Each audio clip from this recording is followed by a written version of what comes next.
The countdown to 2023 is on. Just a couple of hours left now, so you're probably already making New Year's resolutions, goals on what you'd like to change or do in the new year.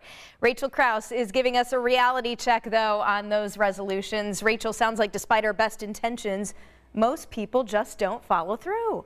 And Jenny, we've all been there come January 1st, January 2nd, you see the gym packed with all of these resolutioners. But come March, those resolutioners are mostly gone. 4 in 5 people actually toss in the towel on those goals just 6 weeks into the new year. So I spoke to an expert to find out why and what you can do to keep your goals in 2023 intact. The new year kind of symbolizes that opportunity to start fresh. So I think it's on everybody's mind. Losing weight, exercising more, maybe cutting down on social media. We've all made New Year's resolutions, but most of us don't keep them.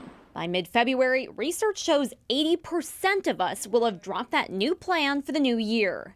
Why? When you look at whether or not you're going to be successful, how important it is and how much we are going to enjoy what we do determine how successful we're going to be. And the research actually shows that it's enjoyment that determines whether or not we're going to be successful. Jim Richter, Director of Clinical Services at Sandra Eskenazi Mental Health Center, explains just wanting to get to the gym more and knowing you should doesn't mean you'll actually do it. Instead, find ways to achieve that same goal through things you enjoy, like adding in daily walks or playing tennis, and then set aside time in your day so you can easily do it. Richter says it's critical to set resolutions for yourself that are smaller, more reasonable, and attainable. He says if you don't see that progress, you're unlikely to stick with it. Even if it's enjoyable, if we don't get immediate rewards from it, we're also highly likely not to follow through.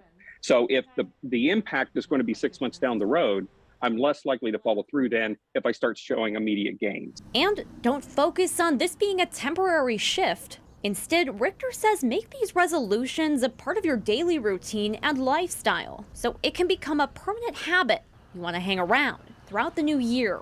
Keep it small and try to keep it in what makes sense in your life, and you'll have greater odds of following through on it.